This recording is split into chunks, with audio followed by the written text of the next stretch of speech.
The quarantine barrier just failed, and the humans asking if anyone wants coffee. Ambassador Kyle Tuss froze mid-stride through the command center, his secondary eyes snapping toward the medical bay's status display. The barrier, the one that had held for 48 hours without a single fluctuation, was now registering cascade failure across 7 independent systems simultaneously. According to YouTube analytics, 99.3% of viewers are not subscribed. That's a huge number. By subscribing the channel that is completely free, you'll help support the channel and never miss fresh content. Not degradation, not malfunction. Complete, catastrophic collapse, as if something fundamental had changed about the laws governing its operation. Barrier integrity at 0%, the technician reported, her voice steady through practiced discipline. We have no explanation for the sudden. Get decontamination protocols online. Commander Sinara cut in, her mandibles tightening in the way that signaled maximum concern. Isolate the human immediately. Actually, came a voice from the medical bay's internal comm, filtered through the now useless barrier systems. I'm heading to the break room. Pretty sure I'm not contagious. And yes, Kael'thas, I'm making the good coffee. The synthetic stuff you people drink is genuinely terrible. Kael'thas closed his eyes. This was not how the day was supposed to unfold. This was not how anything was supposed to unfold. 12 minutes earlier, his personal console had chimed with an emergency transmission from the Keithrix Collective. Not through normal diplomatic channels, not through proper protocols. A direct override to his secure line, the kind of communication that only happened when civilizations were moments away from war. The message was 3 words. Return with the food sharer or we end all treaties. Sir, Sinara's communications officer was already scrolling through decades of Keithrix diplomatic history.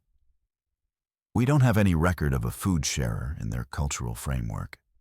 We have honor duelists, resource collectors, memory keepers. Pull up the mining accident report, Kael'thas ordered, already knowing what he wouldn't find. Everything from the last 48 hours with the human. Emma Johnson, mechanical engineer, 3rd-generation off-world colonist. The kind of person who fixed things, complained about cafeteria food, and had once fixed a critical reactor malfunction by just listening to what it was doing wrong, instead of consulting the 8,000-page diagnostic manual. She'd been pulled from the site operations collapse with minor injuries and placed in immediate quarantine pending medical clearance. She had nothing to do with the Keithrix. She had nothing to do with anything except being very, very ordinary. The incident report scrolled across Kael'thas's display. Standard mining collapse. 6 workers affected. Emergency rations deployed per protocol. Medical intervention performed. Standard, standard, standard. Then a notation, flagged by the on-site medic. Quarantine patient volunteered her full meal allocation to a Keithrix observation vessel crew member during supply handoff. Crew expressed gratitude. No medical complications. Kael'thas read it 3 times. That's the connection, Sinara whispered, her military bearing cracking slightly. The human gave away her food.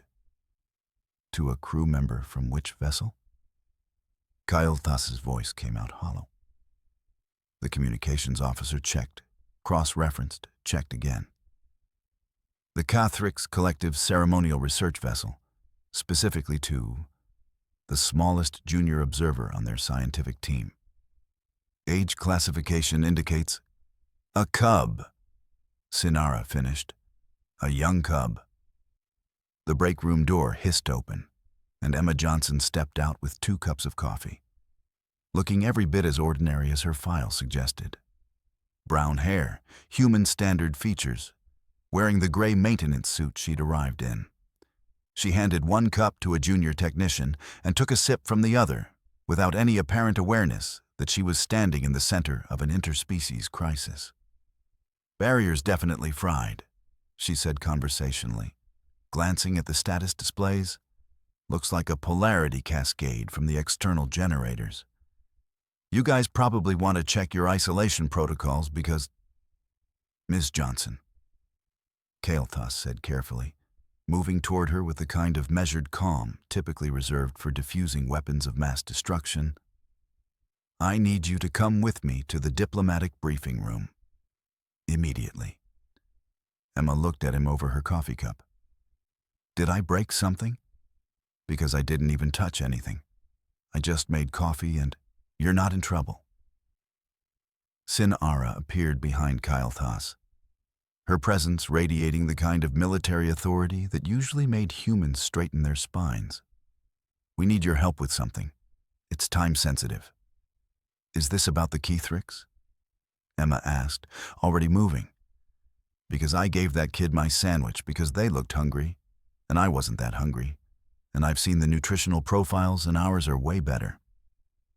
"Is that a problem? Because nobody told me that was a problem."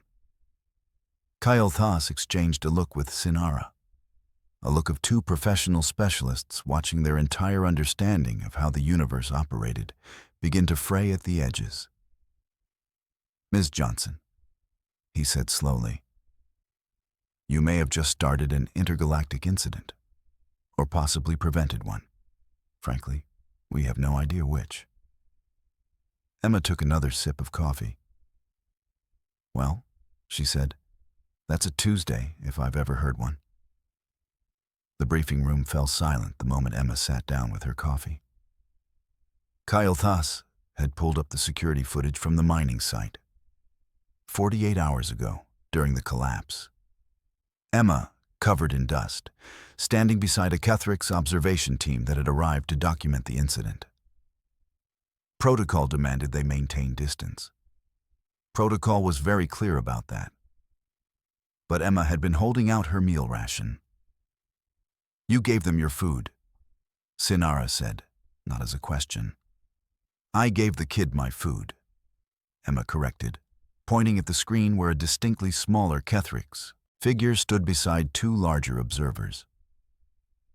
"Look at the size difference. That's not normal distribution. Something's wrong with that one's growth rate. And if I'm reading your species' physiology right, they're probably running a nutritional deficit to compensate." Kael'thas's antennae drooped. "You diagnosed a genetic condition in a Keithricks youth based on visual observation." "I diagnosed someone who looked hungry," Emma said. "The genetic thing is your interpretation. I just thought they could use the calories more than I could. I had a granola bar from my personal supplies." On the screen, the smallest Keithricks took the package, hesitated, then accepted it with what Kael'thas recognized, with horror, as the formal gesture of clan acceptance. "That cub," Sinara breathed, "is Velark, the smallest offspring of the Kethricks matriarch Zara. They've been classified as genetically unsuitable for traditional warrior roles since development. The clan has been managing their future." "Managing as in killing them?" Emma's voice went flat. "Managing as in determining their path," Sinara corrected carefully. "Low-status offspring don't receive food priority in Kethricks culture. It's part of their survival doctrine. The strong survive, resources go to the viable." Emma set down her coffee very carefully. "And you let that happen?" "We don't intervene in other species' cultural practices," Kael'thas said, aware of how hollow it sounded. "We have treaties, we have agreements.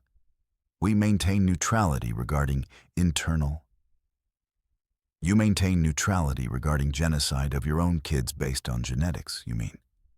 Emma interrupted. "Okay, that's horrifying, but also explains why the little one was so eager to take my sandwich." A priority alert flashed across Kael'thas's personal display. Then another. then 6 more in rapid succession. Zara's diplomatic frequency, override codes, direct routing, the kind of communication that didn't wait for proper channels. "I'm accepting this transmission," Kael'thas said, and the Kethrix matriarch's voice filled the room like distant thunder. "We receive word that the food sharer walks among the living and unharmed," Zara said. Her accent was thick, her standard barely adequate, but her intent was crystalline. "Our Velarch has shared the sacred meal. The bond is formed. You will return the food sharer to our vessel, or we dissolve all treaties with your collective. All of them." Sinara's mandibles clicked rapidly, a sign of extreme agitation. "Matriarch Zara, I must respectfully remind you that Miss Johnson's gift was incidental to formal diplomatic."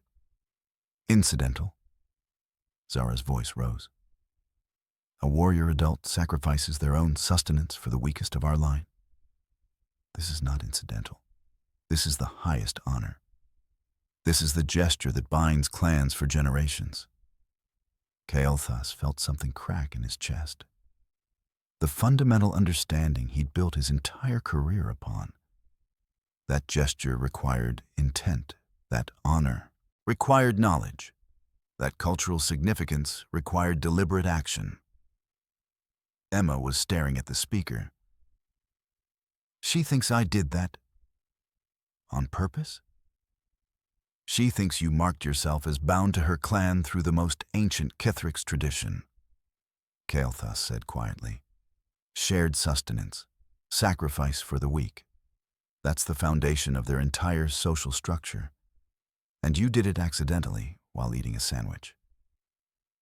So, when you say bound," Emma was working through this logically, the way she approached mechanical problems. "What exactly does that mean?" "It means," Sinara said, her military precision returning as she consulted historical records, "that you are now considered a member of the Kethrix clan. Full protection status, full rights, full responsibilities. You are the adopted food sharer of the line of Zara, which means that any threat to you is a threat to the entire Kethrix collective." Emma blinked. "I'm sorry, what?" "You've formed a life bond with an alien warrior clan through an act of unconscious generosity," Kael'thas said, aware that he was now speaking slowly, as if to a child, though Emma was clearly tracking every word. "Zara is demanding your presence at formal bonding ceremonies, which, if I'm reading this correctly, means you're about to become the most diplomatically significant human in recorded history." "So, I'm like their friend now?" Emma asked, still processing. "Cool, I guess." Kael'thas closed his eyes, opened them again, checked the communication logs to verify he wasn't experiencing a cognitive malfunction. "You guess?" Sinara repeated. "I mean, yeah. I helped someone who needed help. That's kind of what friends do." Emma shrugged, and Kael'thas felt the fundamental infrastructure of his professional understanding shudder. "Is this a big deal in Kethrix culture? Because in human culture, we just call that being decent." "It's not a big deal," Kael'thas said, and he could hear the slight fracture in his voice. "It's the entire foundation of their civilization." A new alert. Kethrix collective representatives were already en route to the station. ETA. 40 minutes. They were bringing ceremonial vestments. They were bringing formal documentation. They were bringing what appeared to be an entire diplomatic retinue. Also, the communications officer added quietly, 3 other major species are now requesting human ambassadors. They apparently want to renegotiate trade agreements based on what they're calling the human model of genuine honor. Sinara looked at Kael'thas. Kael'thas looked at Emma, who was calmly sipping her coffee like she hadn't just accidentally revolutionized interspecies relations through the simple act of not being hungry. "We need to brief you on Kethrix customs," Kael'thas began. Will there be food involved?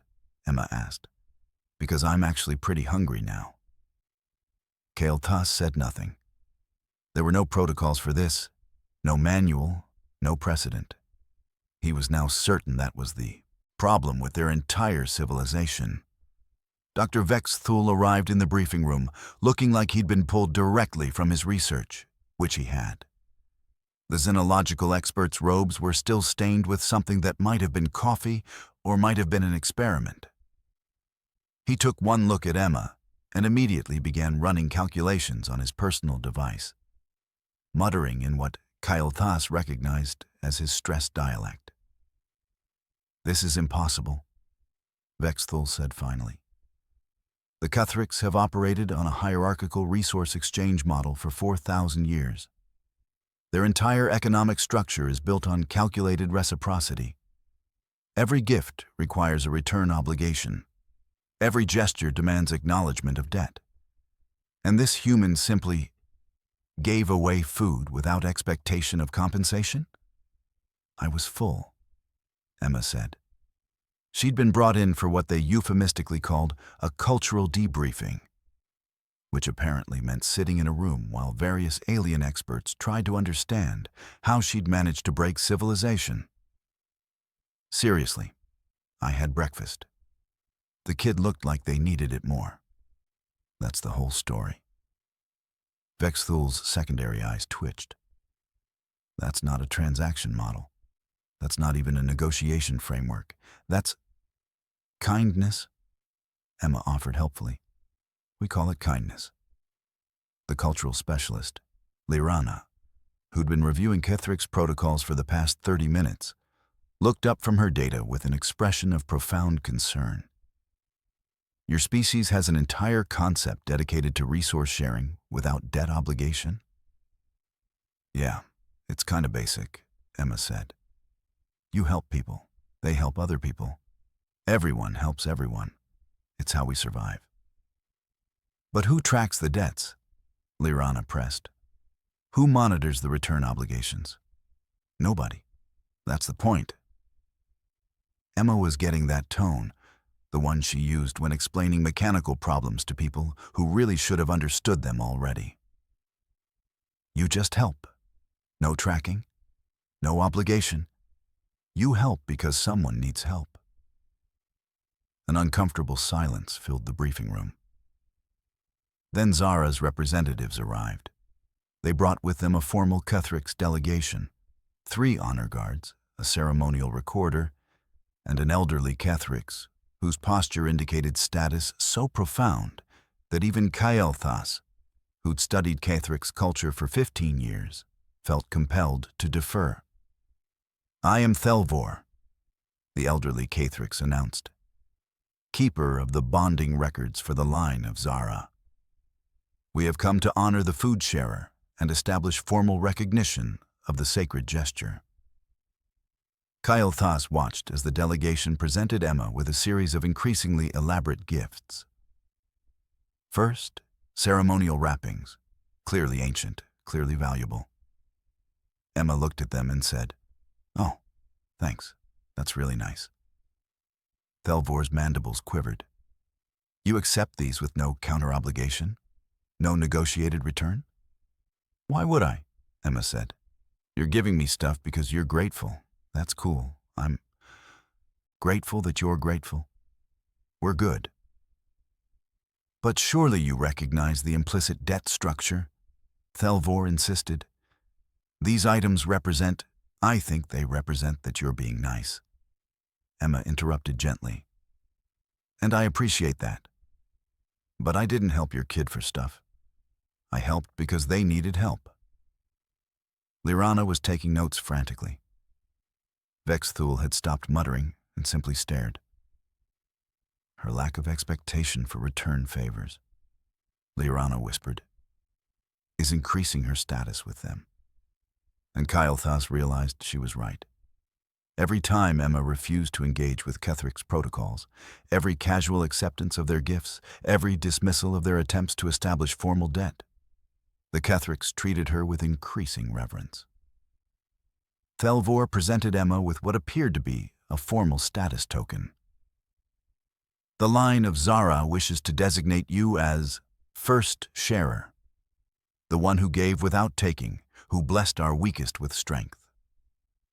Cool title, Emma said, accepting it. What does it do? It grants you full clan membership, Thelvor explained. Access to all Kethric's resources, protection under our collective defense, voice in council matters. Oh, cool, thanks. Emma clipped the token to her maintenance suit like it was a utility badge. Does this mean I can access the Kethric's engineering database? Because I've been reading your hull design specs and I have some thoughts. Sinara made a noise that might have been choking. Kael'thas checked his communication logs and realized that 3 separate species, the Vegan Collective, the Kethrin Syndicate, and the Orion Trade Federation, had just submitted formal requests for human ambassadors. Ms. Johnson, Sinara said carefully, perhaps we should discuss protocol for... You know what your problem is? Emma interrupted, standing up and starting to pace the way she did when she was fixing things. You all think about this wrong. You're trying to calculate value and obligation and status. But that's not how you actually build trust with people. You build trust by helping when you don't have to. You build it by being honest. You build it by just talking about what you actually need instead of dancing around it with gestures and obligations. Vexithul's entire body went rigid. That would completely eliminate our negotiation frameworks. Yeah, Emma said. Exactly. Because your frameworks don't work. Look at how many wars you've had over honor disputes. Look at how many trade agreements have collapsed because someone felt slighted about gift-giving protocols. You've built an entire civilization around proving your status through gesture exchange, and it doesn't actually make anybody happy. It just makes everybody paranoid. What would you suggest instead? Lir'ana asked, and Kael'thas heard something new in her voice. Not academic curiosity. Hope. Just talk to each other, Emma said simply. Tell the Kethric's what you actually need. They tell you what they need. You work it out like actual people instead of playing status games. That's what I do with the mining crew. We just say what we need, and we help each other get it. No tracking, no obligations, no honor disputes. Everybody's happy. The briefing room fell silent. Then Kael'thas realized what had happened. Centuries of diplomatic protocols, thousands of trade agreement templates, intricate systems of cultural exchange developed by the best minds across multiple civilizations. All potentially made obsolete by a human engineer who thought honesty was just common sense. Sinara was already making notes. Formal notes. The kind that went into historical records. We need to document this, she said quietly. We need the Xenological Council to understand that we may have been approaching this entirely wrong. Emma sat back down with her coffee. Can we maybe do that after lunch? Because, honestly, all this "you've disrupted interspecies relations" stuff is making me hungry again. Kael'thas wondered if this was what paradigm shifts felt like.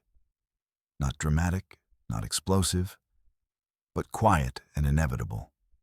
Like watching someone point out that a door you'd been trying to climb around had been open the entire time. Zara's voice came through the comm again. The food sharer wishes to eat. The line of Zara will provide sustenance. The first sharer will dine with honor. Emma looked at Kael'thas.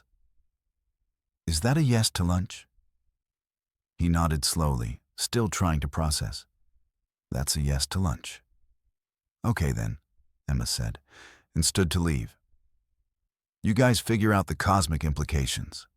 I'll figure out if Kethric's food is actually edible or if I need to make a sandwich.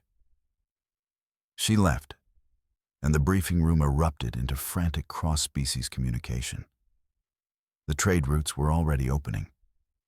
The other civilizations were already asking questions.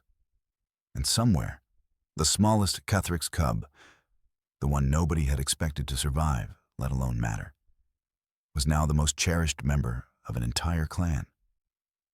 Because a human had simply decided to share. The Intelligence Division's report was 847 pages long. Kyle Thas skimmed the executive summary and felt something fundamental shift in his understanding of how the universe operated. Humans have been engaging in resource sharing without formal reciprocity protocols for their entire recorded history, the report stated, with footnotes that traced back 10,000 years of human civilization. They have developed complex social structures, family units, community organizations, volunteer systems, specifically designed to facilitate giving without expectation of return. They appear to be genetically predisposed to altruism. That's insane, Vexthul muttered, reading over his shoulder. How are they not extinct? How do they function at all? Emma, who'd been brought in for the official review of the intelligence findings, was sitting cross-legged on a chair with a plate of what appeared to be Keithric's food and a human-style sandwich she'd apparently made in the station kitchen. Because it works, she said, mouth half full. People help each other. Society runs on people helping. I help you fix the reactor, you help me when my apartment's flooded, someone else helps them with something else. It's not complicated. But how do you track the obligations? Lirana pressed. Who ensures fairness in the exchange?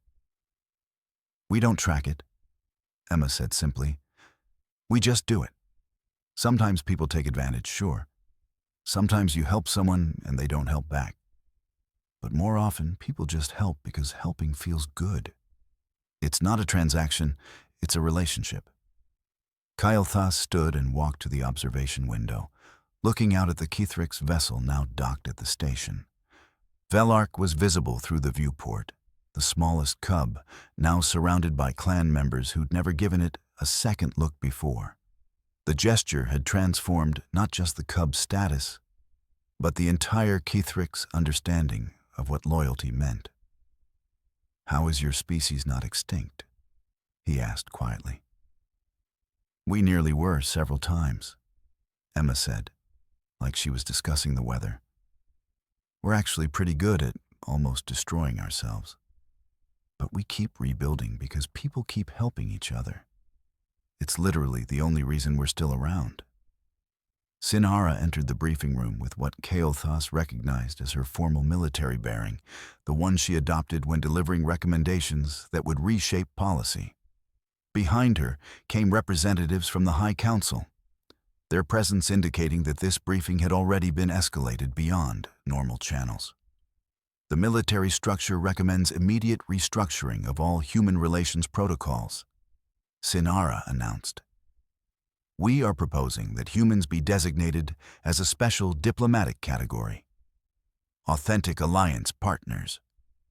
They will receive priority access to trade routes, resource agreements, and security cooperation, not because we've negotiated it, but because we've discovered that genuine relationship building with them produces better outcomes than traditional diplomatic frameworks. Additionally, one of the council representatives added, the Keithric's Collective has issued a formal statement. Any species that threatens or harms the food sharer will face immediate military response. They consider Emma Johnson an adopted member of their clan, and her welfare is now a matter of Cathric's honor. Emma nearly choked on her sandwich. They're willing to go to war over me? They're willing to go to war over the principle you represent, Kael'thas corrected. You've become a symbol of authentic relationship building. Protecting that symbol is protecting the new paradigm itself. The council representatives began discussing implementation details, but Kael'thas was already reviewing what this meant. 30 years of attempted negotiations with the Keithric's, treaties that had never quite solidified, agreements that had always felt fragile. All of it resolved in 48 hours because a human had shared a sandwich without understanding the cultural significance. I don't understand why this is so complicated, Emma said. I just helped someone who needed help. Why is everyone treating it like I invented peace? Because, Kael'thas said slowly, you kind of did. Not intentionally. But the principle you demonstrated, that genuine help without expectation of return, creates deeper bonds than calculated exchange. That's revolutionary to our civilization. The Cathric's formal ceremony took place 6 hours later. Velark was officially recognized as a full-status clan member. The smallest cub, the one that should have been managed into obscurity according to Cathric's doctrine, was now celebrated as the Honored, living proof that weakness could be transformed into strength through genuine connection. Emma stood through the ceremony in formal vestments that Sinara had provided, looking deeply uncomfortable with the attention. When Zara offered her the ceremonial bonding token, a piece of worked metal that signified permanent clan membership, Emma accepted it with the same casual grace she'd applied to everything else. Thanks, Emma said. This is really nice. The Cathric's matriarch's mandibles clicked in what Kael'thas recognized as laughter. The food sharer thanks us for honoring her. This is the way of authenticity. By the time the ceremony ended, 3 additional species had formally requested human ambassadors. Trade agreements that had stalled for years suddenly began moving forward, not through diplomatic pressure, but through what the councils were now calling the human model of genuine honor. Later, in his private office, Kael'thas pulled up his service record. 43 years of diplomatic work, countless negotiations, hundreds of treaties carefully calculated through gesture exchange protocols and reciprocal obligation structures, all built on a fundamental misunderstanding of how actual relationships worked. He composed a message to the High Council. Request permission to study human culture and relationship-building frameworks. Recommend implementing authenticity protocols in all future negotiations. Recommend immediate retraining of diplomatic corps to include human-style direct communication and genuine resource-sharing models. Then he deleted it and started over. Recommend hiring humans for all future diplomatic positions, he wrote instead. We appear to have been doing this wrong for millennia.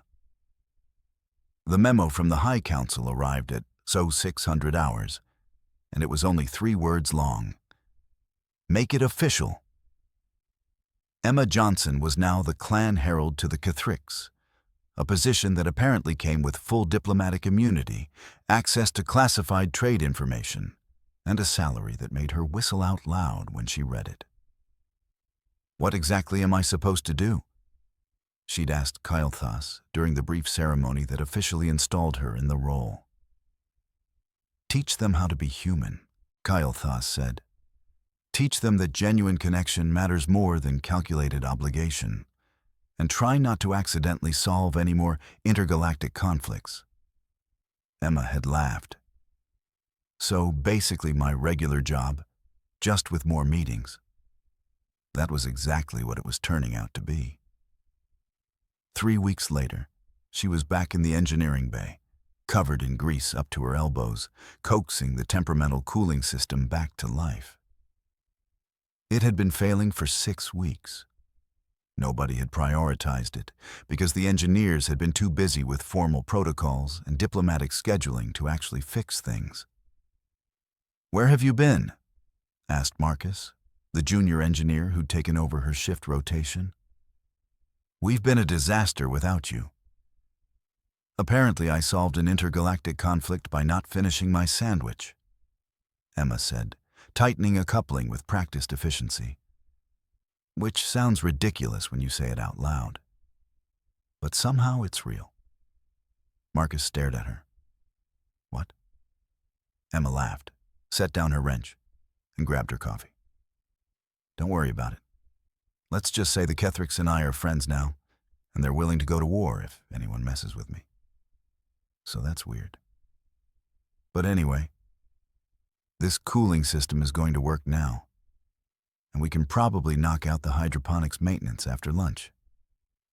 She was humming while she worked, and Marcus decided not to ask any more questions. Whatever had happened while Emma was gone, the station was running more smoothly now. Trade agreements were finalizing.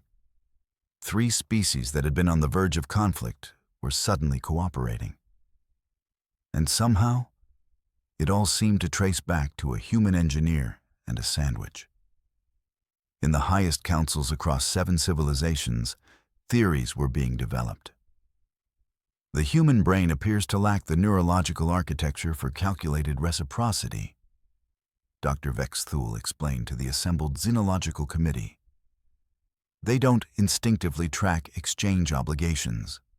They don't maintain status hierarchies based on resource control. They appear to be incapable of viewing relationship building as anything other than authentic connection. You're saying they're incapable of dishonesty? One of the committee members asked. I'm saying they're capable of dishonesty, but their baseline social model doesn't account for it. Vexthul corrected. They build societies assuming people will help each other. When that assumption is violated, they're surprised, but they don't restructure their entire civilization around the betrayal. They just adjust their understanding of that specific individual. Research funding was approved. Teams of scientists began investigating what they called human cooperation mechanisms, the biological and psychological basis for why humans seemed fundamentally incapable of operating without authenticity. Universities across 3 sectors began offering courses in human diplomacy.